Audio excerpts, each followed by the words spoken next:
O Conselho de Administração da Petrobras aprovou o nome de Magda Chambriard para a presidência. O nome dela foi indicado por Lula na semana passada, após ele ter demitido o então presidente da estatal, Jean Paul Prats. Em entrevista nesta semana, o ministro de Minas e Energia, Alexandre Silveira, apontou que as áreas de gás, fertilizantes e refino de petróleo da Petrobras serão 3 das principais obrigações que a nova presidente da estatal deverá dar atenção após assumir o cargo. Para o agro, este tema importa, já que a mudança na presidência da Petrobras pode afetar a política de preços de combustíveis da estatal, com efeitos potenciais na cadeia de etanol e também nos custos de produção com combustíveis, a exemplo do diesel. A gente lembra que há pouco mais de um ano, a Petrobras deixou de seguir as referências dos preços internacionais. Um levantamento do Observatório Social do Petróleo, entidade ligada à Federação Nacional dos Petroleiros, revelou que neste um ano de nova política de preços, o diesel comercializado internamente pela Petrobras foi vendido a preços, em média, 7% menores do que o mercado internacional. No caso da gasolina, o preço ficou 6% abaixo da paridade de importação. Outro ponto relevante para o agronegócio brasileiro é que a Petrobras estava sinalizando uma retomada dos investimentos na produção de fertilizantes. É o caso da unidade localizada em Araucária, no Paraná, que deve ser retomada em 2025, e a unidade de fertilizantes em Três Lagoas, Mato Grosso do Sul, que até então tinha previsão de ser concluída em 2028. Para a gente entender o que vem por aí com a nova presidência da Petrobras, com impactos na cadeia de combustíveis, de etanol e também fertilizantes, a gente convidou o Eduardo Melo, que é sócio-diretor da Rayon Consultoria. Eduardo, seja muito bem-vindo à Jovem Pan. Obrigado pelo convite, Kellen. Agradeço pela oportunidade de tratar de um tema tão importante aí para a nossa sociedade. Obrigada a você por estar conosco, Eduardo. Para começar, o que muda com a troca na presidência da Petrobras? Há risco de aumento da intervenção do governo na estatal? Kellen, no primeiro momento, como a gente já tinha antecipado a nossos clientes, né, a troca ela não traz um impacto direto nos preços, tá? E exatamente foi isso que aconteceu. Houve a troca, houve a oscilação das bolsas, né, das ações da Petrobras nas bolsas. Mas o problema é que a gente olha isso no médio e longo prazo, isso causa uma preocupação. Isso porque a política de preço da Petrobras, né, em um resumo geral, ela vinha sendo adotada até com um nível de conformidade, certo? Pelo antigo CEO, o Prats, e o que mais causa uma estranheza no mercado é do porquê dessa troca. Certo? E isso, naturalmente, quando a gente olha o que pode acontecer com os preços dos combustíveis, isso traz um grau de incerteza que isso pode ser explicado por uma possível intervenção maior por parte do governo federal na precificação dos combustíveis. Isso no sentido de congelar preço de gasolina e diesel e evitar que o mercado nacional acompanhe as oscilações do mercado internacional. Uma política que já foi adotada pelo governo do PT no passado. Perfeito. Eu queria fazer um comentário, porque quando a política nova, né, de preços de combustíveis ela está em vigor há um ano, a ideia inicial era abrasileirar os preços. Certo? Esse é um desejo do presidente Lula, mas isso na prática não aconteceu. Tá? Pelo menos parte do acompanhamento em relação ao mercado internacional, ele continuou ocorrendo. Tanto é que a gente pode citar alguns exemplos. Nessa mesma época do ano passado, houve um descolamento substancial dos preços aqui no Brasil em relação ao mercado internacional, ou seja, os preços lá fora ficaram muito mais caros do que os preços até então praticados pela Petrobras, e ela demorou, mas ainda assim repassou essa alta. Só recordando aqui que em agosto do ano passado nós tivemos um aumento sobre o diesel de 78 centavos nas refinarias. Ou seja, ela mostrou que estava seguindo, né, com um comportamento do preço no mercado internacional. Quando houve uma tendência inversa no mercado, ou seja, que os preços lá fora ficaram mais baixos, a Petrobras, ao final do ano, ela reajustou os preços praticando cortes, especificamente no mês de dezembro, tá? Então, o que eu quero dizer é o seguinte, que ela deixou de seguir os preços de uma frequência menor, ela segurou a volatilidade do mercado, mas o que eu tenho de dizer é que ela não abandonou a paridade de importação. A questão é, além de segurar a volatilidade, como é que vai ser feito o posicionamento do preço em relação às referências internacionais?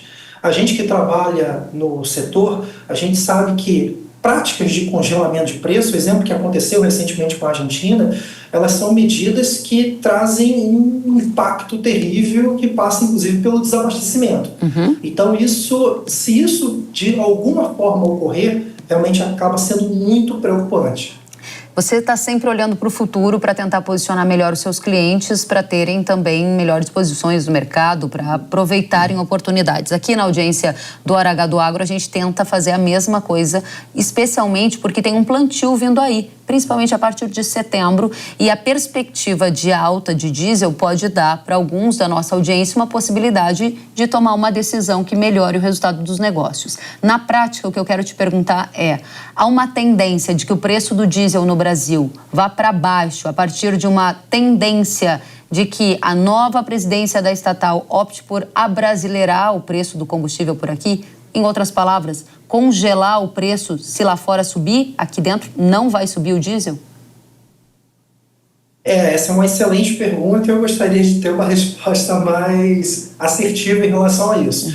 Eu acho que, assim, o contexto internacional, ele acaba dando uma sinalização de um alinhamento de preços de barril de petróleo, tá? A não ser que algum evento diferente venha a ocorrer.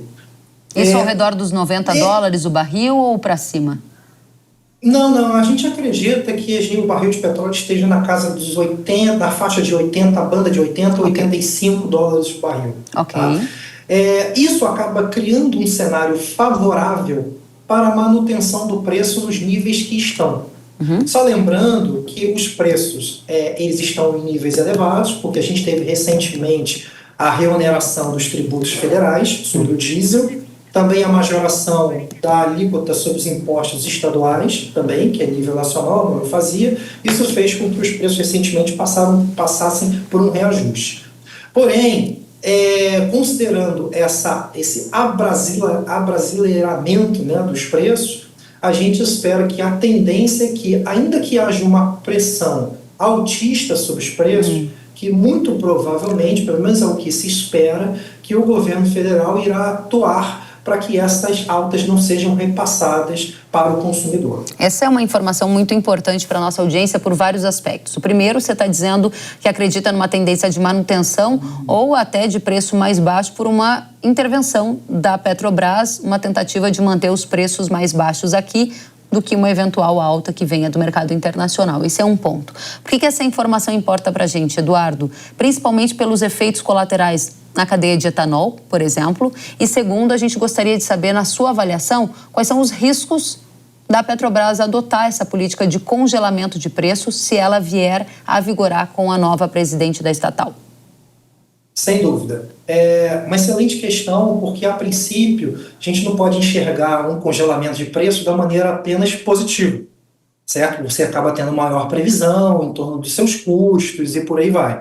O problema é que o congelamento de preços, ele pode trazer um cenário de desabastecimento.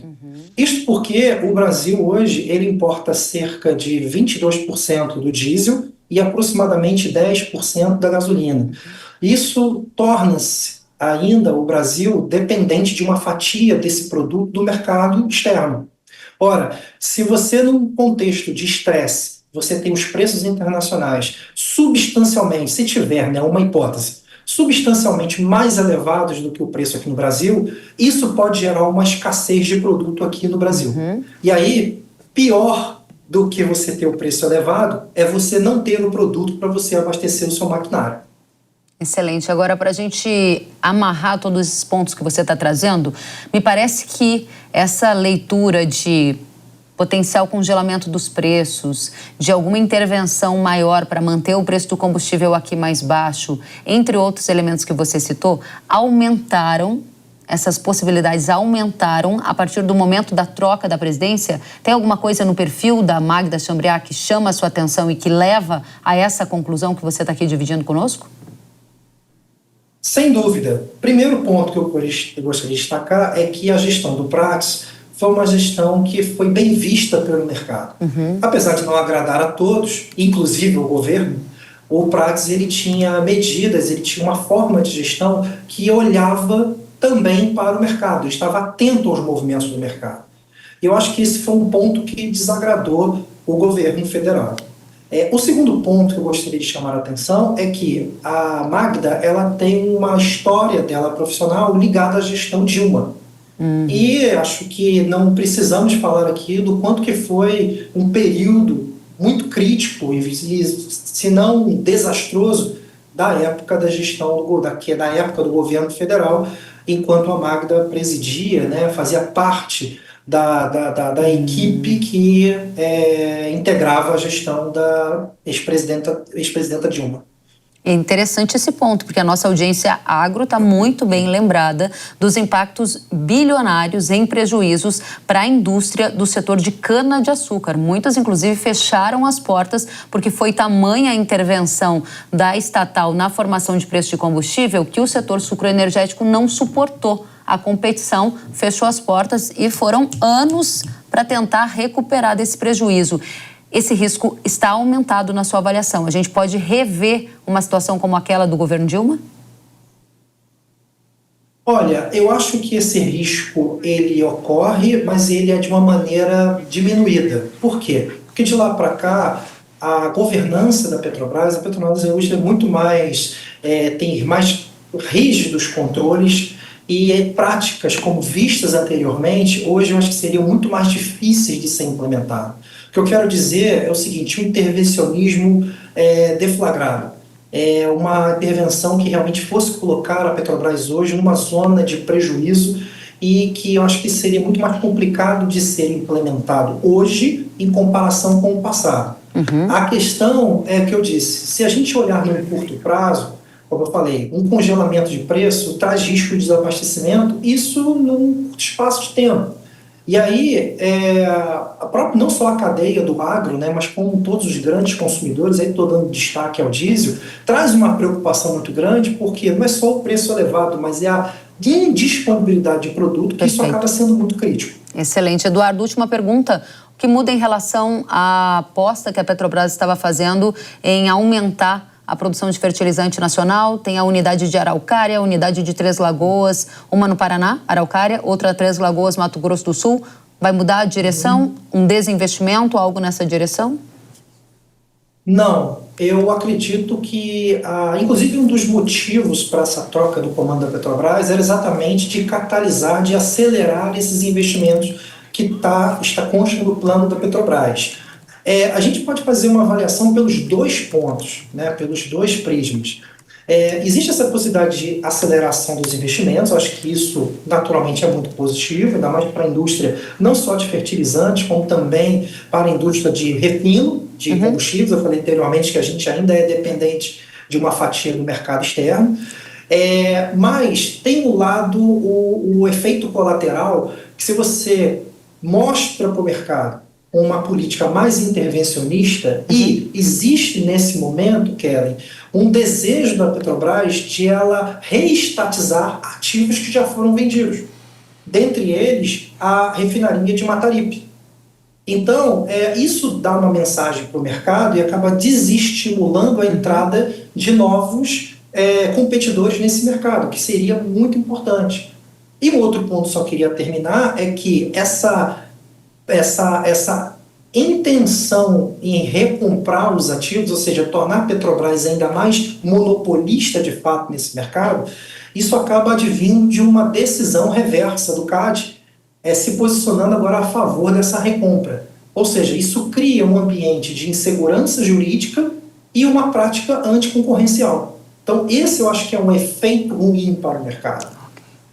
É realmente uma situação importantíssima para a gente acompanhar de perto essa direção o que vem por aí, porque os impactos diretos e indiretos sobre o setor agro são bastante importantes. Eduardo Mello, obrigada por ter nos ajudado a esclarecer esse cenário. Eduardo, que é sócio-diretor da Rayon Consultoria. Volte sempre. Até a próxima, Eduardo.